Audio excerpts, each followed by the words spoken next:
Terima kasih pemirsa, masih bersama kami Damain Saku. Kita akan lanjutkan lagi untuk mendengarkan pertanyaan berikutnya dari Pak Joko yang akan dijawab oleh Kiai Asep. Silakan Pak Joko. Bismillahirrahmanirrahim. Assalamualaikum warahmatullahi wabarakatuh. Waalaikumsalam.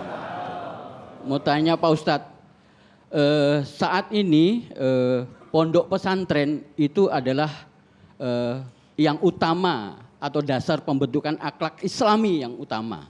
Tapi di akhir-akhir ini ya kita banyak membaca di medsos, bahkan ada salah satu ustadznya ya kita nggak sebut namanya yang berbuat terhadap santrinya yang tidak senonoh seperti itu. Tindakan asusila begitu ya? Iya, tindakan asusila. Bagaimana akhlak daripada ustadz-ustadz di pesantren itu pada saat dia diterima sebagai guru di pesantren itu. Demikian pertanyaan saya Ustadz. Terima kasih. Assalamualaikum warahmatullahi wabarakatuh. Waalaikumsalam warahmatullahi wabarakatuh. Ini pertanyaan yang sangat menarik sekali memang, dan bahkan berita ini sempat di blow up. Ada kekhawatiran orang tua akhirnya takut untuk bisa memasukkan putra-putrinya ke dalam pesantren, Kiai. Silakan. Kiai Asep. Pertanyaannya nusuk sekali.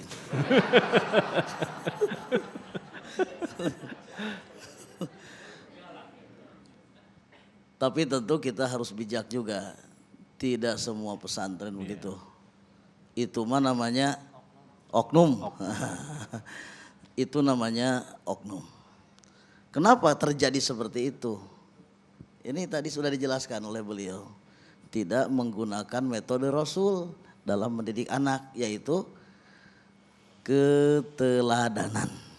Padahal kan Rasul sudah jelas dijadikan teladan oleh Allah untuk kita. Laqad kana lakum fi Rasulillahi uswatun hasanah. Al-Maududi mengatakan he is only the example where all excellence have been blended into one personality. Ngerti nggak? Diterjemahkan dalam bahasa Sunda, silakan Kiai. Saya terjemahkan pakai bahasa Sunda ya. Oh. Artinya Rasul itu satu-satunya contoh buat kita. Bagaimana mendidik anak. Tadi sudah dijelaskan, Rasul menggunakan metode keteladanan. Berarti kalau begitu tidak mengikuti pola-pola Rasulullah. Oknum ya, oknum yang begitu tidak mengikuti pola-pola Rasul. Banyak kok jebolan-jebolan pesantren yang sukses-sukses dididik oleh kiai. Banyak. Yang jadi pejabat, banyak yang jadi dai, banyak yang jadi artis, banyak yang jadi pemain bola, banyak. Tapi gara-gara itu rusak susu sebelah. Gara-gara oknum. Itu yang dapat saya sampaikan. Nah, kalau kita cermati nih Ustadz Helmi, ini kan manusia ini kan makhluk yang sangat rumit. Di lain sisi dia harus membersihkan, menata dirinya. Tetapi di lain sisi Allah menciptakan satu alat penguji yang disebut dengan setan. Justru setan tuh hadir di tempat orang-orang yang taat. Nah ini kan sangat rumit sekali ketika kita sudah memberikan contoh kepada anak-anak. Ketika anak sendiri lepas dari kita di luar rumah, mereka membentuk sendiri dengan pola kehidupannya masing-masing. Apalagi didukung dengan adanya kehadiran setan. Ini kan bagaimanakah menata, membentuk akhlak yang sempurna sementara dia harus bermusuhan juga dengan musuh-musuh kita sendiri, Ustadz. Setan ketika divonis tersesat selamanya, dimasukkan ke dalam neraka itu berjanji, oke, ya Rob, oke lah ini ke neraka, tapi izinkan aku dan bala tentaraku, anak cucuku akan menggoda anak cucu Adam sampai nanti ikut bareng-bareng masuk neraka. Setelah ikrar itu maka setan, iblis sampai nanti hari kiamat akan terus menggoda kita dan anak cucu kita. Ya, jadi jangan dianggap kita ini godaannya hanya godaan manusia biasa, tapi kita juga berhadapan juga dengan godaan iblis. Hati-hati tadi beliau mengupas tentang sosial media. Sosial media ini pun bagian dari strategi iblis untuk menghancurkan akhlak anak-anak kita. Kalau kita ngeliat sosial media sekarang, oke ibu di rumah sudah bagus pendidikannya, ngomongnya bagus, akhlakul karimahnya bagus, sekolah di sekolah Islam terpadu ataupun di pondok pesantren. Tapi ketika anak kita nyelam ke dunia sosial media, masuk ke internet, masuk ke tayangan-tayangan YouTube yang di situ jutaan yang melihat, tapi kita lihat komen-komen di bawah, caci maki, kadang-kadang menggunakan kata-kata kotor dan sebagainya. Itu banyak bertebaran di mana-mana. Dan anehnya ketika tayangan-tayangan yang berbau maksiat, itu banyak viewersnya Mas Agung. Betul, betul. Kenapa? Tayangan itu dibumbui oleh setan. Yang ceramah yang nonton cuma 3. Kata beliau 3 yang nonton. Sedangkan maksiat 3 juta yang nonton bahkan lebih. Kenapa? Karena tayangan maksiat dibumbui sama setan. Sampai bapak ibu pun suka nontonnya. Betah kan? Iya, ngaku aja udah. Betah, karena memang setan tuh. Oh, enak. Kalau ceramah dikit-dikit ngantuk.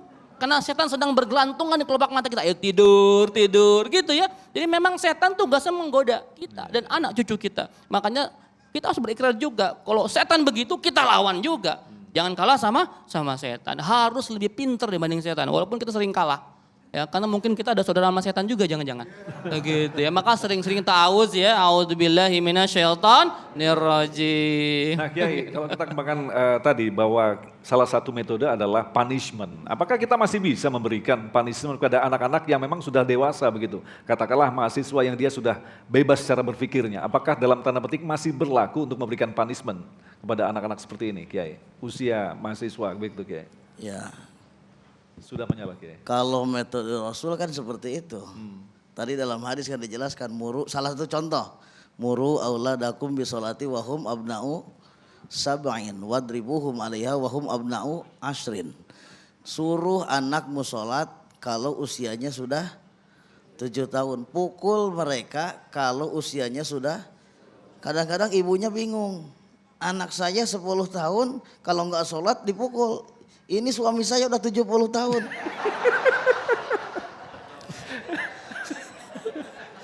Iya, berat. Nah ini pertanyaannya kan begitu. Apakah berlaku juga punishment itu? Iya, kan ibu bingung. Mau ngasih punishment seperti kata Rasul udah 70 tahun dipukul, khawatir malah dicekek. Atau dibanting malah. Benar. Nah, oleh karena itu maka harus sesuai pada kadarnya. Dikhawatirkan akan terjadi perlawanan. Justru ketika anak-anak sekarang kita berikan punishment, ya udah, saya minggat saja. Ini kan justru pelik permasalahan yang kita hadapi, Kiai. Ya, justru semakin besar itu perlakukan anak itu kalau masih kecil, perlakukan anak itu seperti apa? Seperti raja. Kalau udah gede seperti teman. Nah, gitu. Baik, terima kasih Kiai. Selanjutnya kita persilakan kepada Ibu Nani yang akan dijawab oleh Ustadz Hilmi. Mic-nya sudah ada? Tolong mic-nya bisa di-share. Oke. Secara singkat, Bunda. Bismillahirrahmanirrahim. Assalamualaikum warahmatullahi wabarakatuh. Waalaikumsalam. Pak Kiai, mohon pencerahannya. Kita baru saja dipertontonkan oleh prestasi-prestasi dalam G20 di Bali. Alhamdulillah positif yang kita terima. Anak-anak saya waktu itu bertanya, G20 itu apa, Mama? Nah, saya jelaskan dengan baik. Kemudian anak remaja saya bertanya, Mah, terus saya dengar lagi ada kasus tentang oknum yang korban meninggal pembunuhan dari micet. Nah, Oke, akhlak lagi Pak Kiai. Di sini saya langsung kaget. Saya belum pernah lihat aplikasi micet. Nah tadi kalau kita mau jadi role model, kita mau jadi teman, kita harus tahu tentang micet, dijelaskan kepada anak. Karena saya khawatir anak saya mencari sendiri.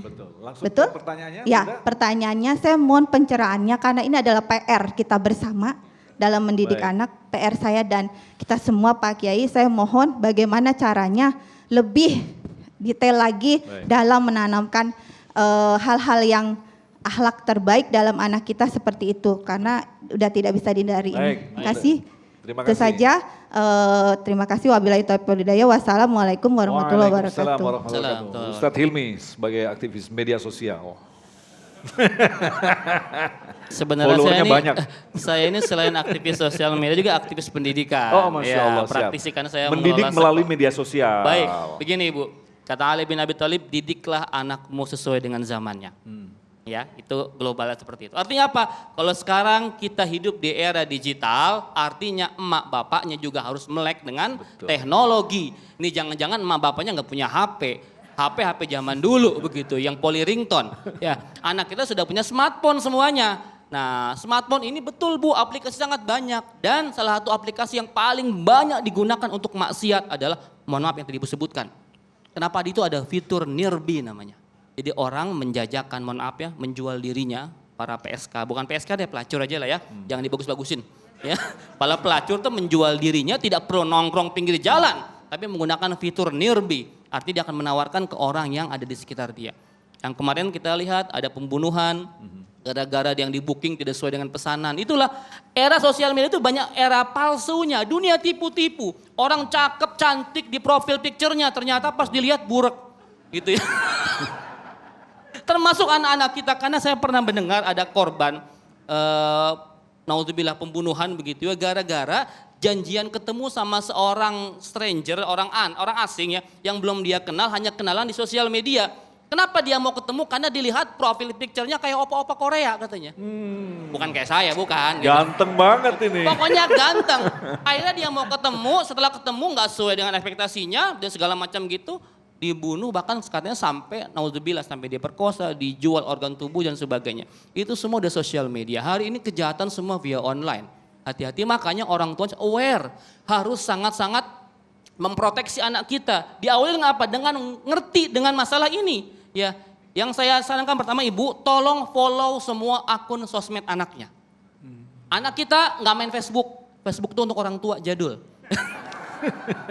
Anak kita yang paling sering dia mainkan tuh dua, Instagram dan TikTok. Ya, mereka tuh jamaah al Instagram ya dan al TikTok ya. Ya.